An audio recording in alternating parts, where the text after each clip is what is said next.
Thank you, Music Posse, for kicking today's Thursday morning episode of Selling That House. For some of you who know me, you certainly have heard me share with you that outside of business, on the personal front, I donate, volunteer my time to serve on an executive board for a animal nonprofit. My guest today shares that same love and passion, just like I do, for those furry friends and family members. And for that reason, I asked him to share some time with us today, not just to talk about that and his why, given their generosity, but also to talk about how he, with his team of brokers, are helping clients work through their journey to get to their next chapter. And of course, sometimes in that next chapter, it's selling a home and or buying their next home. So with all of that said, let me share with you a shout out to my executive board with the Animal Care League. Who are we? Let me give you just a quick screenshot of who we are. And of course, some of the things that we do here in suburban Chicago and the city of Oak Park. Having said that, my guest today, as you heard me say, shares my love, his love for our furry family members. As you can see, this is probably one of his many fan bases that are furry. Here's some other ones. Look at those eyes, just saying, Jeff, here we go. And more importantly, you've heard me share this with you. He and his team are generous and kind enough to donate some of their sale proceeds toward nonprofits like mine that cater to and care for animals. So with all of that said, let's bring Jeff into the conversation. Here he is, right? But let's get the real Jeff Proctor in the conversation. Good morning, Jeff. Good morning. How are you? I'm doing well. As I understand, in the typical life of a producing real estate broker, you're on the road. So thank you for time blocking and sharing your time with us this morning. Sure, no problem. Yeah, we're just traveling back from South Bend, Indiana, visiting my mom who had to have shoulder surgery today, or yesterday. But all is well, and she's on the mend, so we're good. Good to know. Can I warm us up in our conversation as to why you and your team have committed to donating very generously a fraction of your proceeds toward animal rescues, such as the Animal Care League? Can you talk to us about that? Yeah, it was kind of a new initiative this year. We've always, sponsored charities for clients. Typically that's where a lot of our charity work comes in, is we sponsor and endorse charities for clients that work with us. Especially, we do have a lot of clients that are on boards of ECAF, which is Elmhurst Children's Association Foundation, which is an educational foundation. Quite a bit ALS organizations, quite a bit a few other ones as well. But the dog thing came up because Kim, who works for our team, she fosters dogs and then they get adopted, and she's been doing it for a number of years, and she's on a couple different committees and boards for foster adoption programs. And it's been a pretty big success. So a lot of the dogs you saw there, she's had over to our house, which has been great. And then we've always been dog people. So we were looking for another initiative for 2025, and we factored in, why don't we do it per transaction and see how much we can raise. So instead of doing one large check at the end of the year, we just said we'll do it per transaction, and a portion will go to the foster adoption programs. Wonderful. Well, your furry family member, as well as Kim's, and of course mine, they certainly thank you and your team for your generosity. Let's now move the conversation to the other thing, the other big thing that keeps you and your team busy.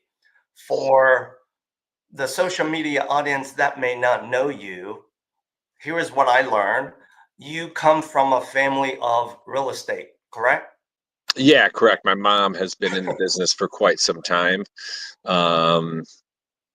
35 years, I think it is. No, probably 36 years actually at this point. So yeah, she started in the business. She was a nurse at one point, and then she raised 3 boys. And then my parents unfortunately got divorced. She was looking for something to do that could accommodate us and accommodate her income, and that's where she got into real estate. Now she's on a couple different boards in South Bend, Indiana, with the local association of realtors. She does trainings for her office in South Bend, as well as does the brokerage side. So she's almost 79 years old. So she's still moving quite frequently, and she's still busy with work, but she has her hands in a lot of different things in real estate. That's wonderful. To that end, Jeff, if your mom was a part of today's conversation, and I were to ask her with you in the studio, so Mom, Proctor, and Jeff, in the business of real estate over the past, let's say, 10 plus years, what has changed and what has remained the same? Would you care to give us your feedback on that? For my mom's perspective or for mine? Your perspective first. Why don't we do that? Yeah. Well, I mean, technology, right? Technology has certainly changed the industry, and you got to stay on top of it. I mean, we've probably since it's been 23 years. So I started off in 2003. This will be my 23rd, 24th year, technically. 2003, we were running contracts back and forth and stopping at clients' houses and physically signing documents. Now we're on DocuSign. Property information. We used to always have to have the county websites to pull property information, mortgage deed, or warranty deeds, mortgage information, etc. Now we have, systems like Remine, which we use through the MLS to grab all that information. It's just everything's at your fingertips now, but you got to use it to your advantage. If you take a look at the platform that we use with At Properties, it's a document management system. So my big thing is I scan everything in. I don't carry any paper. I pretty much have a phone and a computer. So our platform with At Properties is all technology based. So every document goes in, it gets scanned. We got milestones that we hit every time, and we get notifications for. The technology's really kind of set it apart and made it easier to use as long as you embrace it. But by far and away, the technology keeps on progressing. What has stayed the same in the business, Jeff? Relationship building, for sure. Yeah, 100%. Coming off of COVID too, you have to understand, I mean, we obviously had a lot of separation there. And so we started creating some Zooms. I would set up Zoom calls because I physically wanted to see people, right? So the phone is great. You can communicate, but when you can see people and get their reactions and their, the facial expressions, it certainly helps. It helps in negotiation as well, as you probably are well aware. But meeting people, spending time with them, socializing, of course, networking is all, very important to the business. Absolutely. And you and I both certainly know that sometimes your seller clients and even buyer clients, if they may be relocating to the Chicago metro area, given a corporate move, you're separated by distance. So I love the fact that you mentioned, I need to see people, I need to engage them in person. And if we have to, we'll leverage technology like Zoom and or even something like this. Yeah, I mean, I mean, even a phone call. We get a lot of people and agents as well that prefer to text. I prefer to talk. So a lot of times I'll get a paragraph or two of text messages, and I just pick up the phone and I have to get them online because it gets things accomplished a lot quicker. I think things get lost in the shuffle with the text services, texting back and forth, some miscommunication that happens.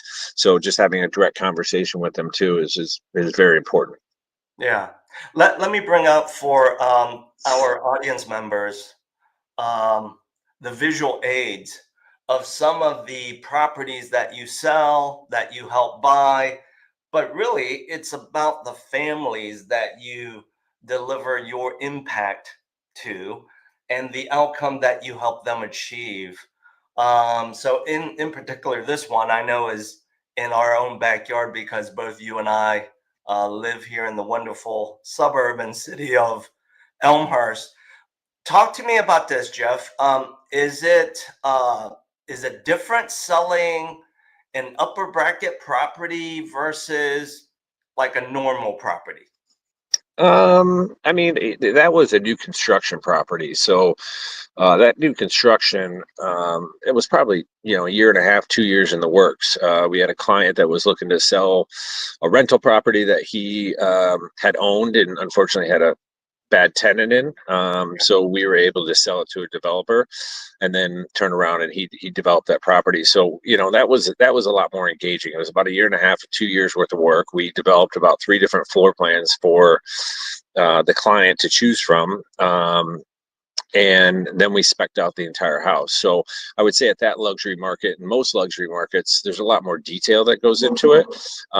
But each property, and this is going from the city to the suburbs, right? So Right. if you're in the city, I mean, if you have a $500,000 condo or a $5 million condo, it you got to get the details. So let's go to the condo market first, right? So I would say in the condo market, you have to grab HOA documentation ahead of time. You have to get reserve balance. You have to get rental rates. You have to get quite a bit of information ahead of time. Our biggest pet peeve when we're representing buyers is going into these properties, especially downtown, and not having any of this information. And the reason being is there's a lot of factors that go into the sale of a condo downtown, and HOA has a lot of influence on that. So if your rental rates are too high and you can't get a warrantable mortgage because of that, that causes an issue. We just had another issue with a building that we haven't marketed for a couple months now because they had to get some repair work done to the building, so nobody would finance the unit. So therefore, it developed into all cash, which I don't want to market a property for all cash because, as we know, it's not to their advantage. So, and then if you go to the suburb side of the business, in terms of single family houses, which is more prominent there, we gather the documentation of water heaters, HVACs, roof, any water, any flooding, any sort of past issues, any sort of repair work to correct those issues. If you take a look at like our marketing and our brochures, whether it's an HOA or it's mechanicals or a roof or whatever, we document that all in our property information brochures, just to make sure that the buyer on the back end has all that information up front, so there's no questions being asked later, or concerns moving down the line. Yeah, and I applaud you as a partner to your business as a mortgage professional when the subject properties are condos with HOAs. I absolutely applaud you and your team for putting in that due diligence, that effort to source everything about the HOA, because when we don't, we can kind of get sidetracked as to like, how do we move forward to close and fund this sale purchase transaction? Well, Um, one thing too, a lot of times we disclose all this information up front. We'll disclose it on the MLS. We'll disclose it in the property brochures. We'll put additional documentation on the MLS as well. So the funny part is that you, as much as you disclose that, we do still get showings that people come through and they go, oh, well, we want to rent the unit at some point, but it looks like it's already capped out on a rental rate. And it's like, all right, well, we shouldn't even had the showing to begin with. So we're just trying to save time. We're trying to be more efficient. Similar with our buy side clients, we try to be super efficient with them as well. So like, as you probably well aware, we have clients that will look at multiple amounts of areas, and we always say to them, hey, listen, let's look at what's the top three. Let's start there and then expand from there, because we don't want to go in 10 different locations for 10 different styles of properties and continually do that, because it's kind of wasting everybody's time. So we really want to keep them focused. At the same time, make sure we make recommendations as to what are good buildings downtown that we could recommend that fits their lifestyle, or specific areas. I mean, there's a lot of times that we tell clients, especially on the buy side, no, because of maybe a poor HOA, the wrong location for that client, the wrong school for that client, etc. So there's just a lot of factors. We just try to stay pretty efficient, so everybody's time is being used correctly. Yeah, it sounds like to me, Jeff, given your previous career experience in corporate sales, it sounds like to me you lead your team with one very obvious mantra, and that is communicate, set proper expectations, and execute. Am I correct? Yeah, for sure. I mean, we're just, if I get into like today's market, it's very, very important to be efficient, because you don't have a lot of inventory in today's market, as you are well aware of. We have people that are locked in at 3% rates. They're not selling. The housing starts really haven't jumped back up since the mortgage crisis. So we just don't have the inventory. So we really want to make sure, like today, perfect example, I'm going to be driving back. I'm going to see a property for a client. We're going to take a video of it. We upload them to YouTube. We send them the YouTube link. And a lot of times they're like, hey, listen, don't waste your time. Not worth it. Or get out here and take a look at it. So, but it also saves them time on their end. But the inventory right now, you just have to be efficient, and you have to make sure that you're doing your due diligence ahead of time for the client to make sure that you can jump on the property in the right timing, because usually we're seeing a lot of multiple offers and things of that nature. So as long as they have all the information that they need, market reports, pricing, etc., then we can make a decision. Now, this leads into this multiple offer situation with the low inventory, especially in the suburbs. We're also advising them too. It's, here's our price. I think this is your high level price point. Yeah. And people are paying well in excess of that. Yeah. And at some point too, you also have to tell the client, this is your number. We just had a deal that, we offered $25,000 over list, and it ended up going for 75. And I just told the client, I go, I don't think it's worth it. Because I think down the line, you're going to maybe get hurt on that number. So advising the client, making sure you're being efficient with their search and then also sourcing a lot of these properties for them off market. So there's just so many different technologies out there right now that we just contracted a property in Glen Ellen, completely off the market, that we were able to take advantage of. So, making sure that you're working with them in the most efficient way, and also doing your due diligence on the back end is huge. Yeah, absolutely. And you touched upon one aspect of the real estate business right now that is a gem, which is properties in the private network, not yet listed, available to the general public.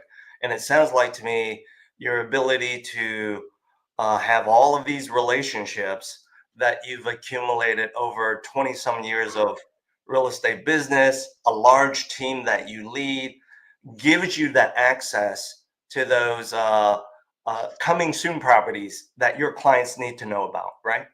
Correct. Yeah. I mean, I think so you're probably familiar with this, but I don't think a lot of people are. The private market came up because a lot of properties are being traded off the market, right? So when they hit the MLS, they were getting on the market and they said sold before print. Well, that was a 35 to 40% ratio. Right. So the MLS caught on, and then they created the private listing network. Well, you have the private listing network. We use a service in the city called Top Agent Network, and they also have one in the western suburbs, which is top 10% of brokers get access to. We trade a ton through there. And then we also have our platform, Pocket Listings, which is through App Properties as well. So we have a couple different platforms. We also go through and we do the old school email the top brokers within the area saying, what do you have coming? We do that a lot for land and property, for people that are looking to build.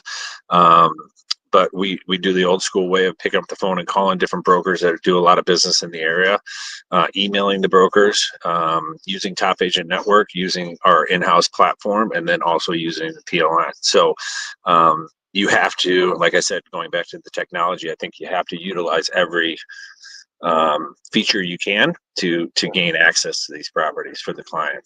True. Because you and I both know every client, whether they are a seller or a buyer, they're looking to you. They're committing to you for the unicorn of these three things, which is I want you to help me be fast. I need a great experience. And of course, I want to be able to get it, either sell or buy, at the price point that makes sense to me, right? Correct. Yeah, for sure. I mean, we have a lot of clients. It's funny because I tell them all the time, I go, you're going to just get random texts from me sometimes, emails from me, screenshots, information.